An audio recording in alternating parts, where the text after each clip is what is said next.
I watch a lot of movies, and every once in a while I'll watch a movie so boring, so demonstrably uninteresting that I actually scream in pain as I check the film's runtime, only to discover in sheer, unimaginable horror that not only am I not finished with said film, nor is it finished with me, I'm further away from the end credits than what I want to be.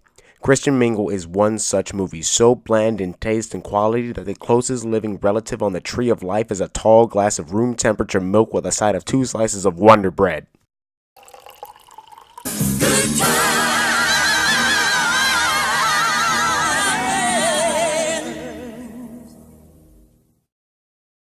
Christian Mingle stars Eliza Thornberry, who's checking every box in the film cliche bingo. Successful white woman who's perpetually single and just can't find a man. Her boss is a buffoon and she has a black work friend who regularly keeps her in check. Her luck with guys is so bad she decides to slum it on Christian Mingle, where she meets Man, who is about as spicy as water.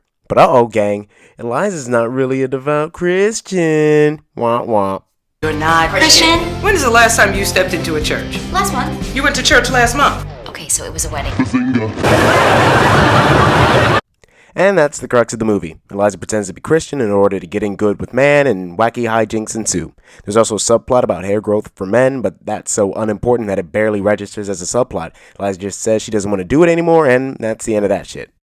My biggest issue is that the whole thing possesses such little meat that even individual scenes have to be padded out in long, awkward stretches for the movie to reach its hour-and-a-half status. Most scenes feature stagnant attempts at comedy, long, drawn-out monologues, and heavy pauses in between lines to wring out just as much Christian Mingle juice as there can be.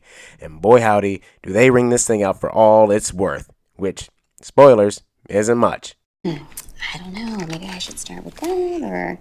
Oh, no, this one. Yeah, this one right here for sure. Okay, so...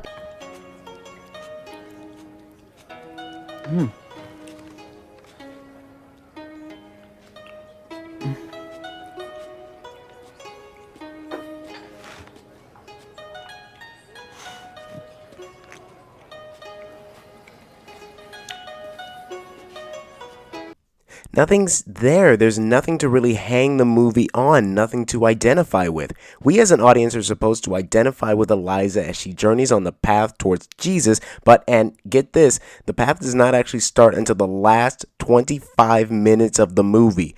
The first hour and 15 minutes is Eliza refusing the call, keeping up the charade in order to have a relationship with Man, which she's just bad at. She's bad at being a fake Christian. Dear Lord, thanks a bunch for new friends. It's really not often in life that we get such a gift. People that are just kind and generous, and so thank you.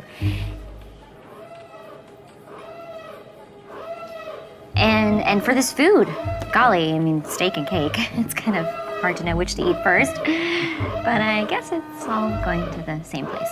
So we are just very thankful for that.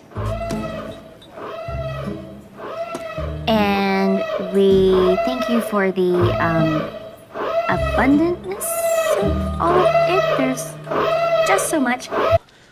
What year is it? The first 2/3 of the movie is a massive vamp for time, but in doing so, the writers forgot the most important part of the film, which is Eliza's actual transformation into a genuine, devout Christian. Instead, we're treated to a montage of Eliza going to a city church, helping out on a food line, and then... well, not much else. Even the montage is bare bones.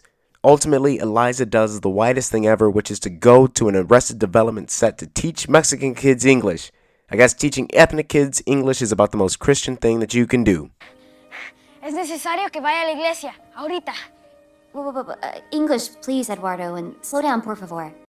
Now, there's something to be said about the whole premise built around miscommunication and the like. I kind of like the idea of someone finding faith after faking it for so long in order to appease a significant other. There's inherent drama there.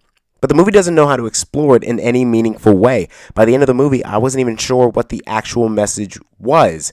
All in all, Christian Mingle is a mess of a movie, anchored by decent performances but held back by its inability to focus on what it wants to say. Despite being an hour and a half, the movie drags on slowly like it was dead weighting the entire time. I wondered if the movie even wanted to be there at all, or if it was just the creation of the world's most banal people. Jimmy and Jesse McKenzie, they're happy newlyweds, met on Mingle. Turned me onto it, praise the Lord. Praise the Lord. And that's Tommy and Gabby Hundley, who are having a baby. My belly!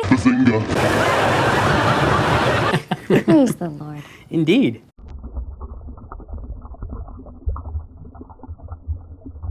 That is, in my humble opinion, the worst thing that a movie can be.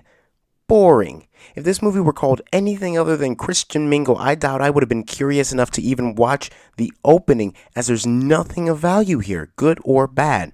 This movie will only be remembered as the 4th best film named after a dating site and a paycheck for Steven Tobolowsky. Even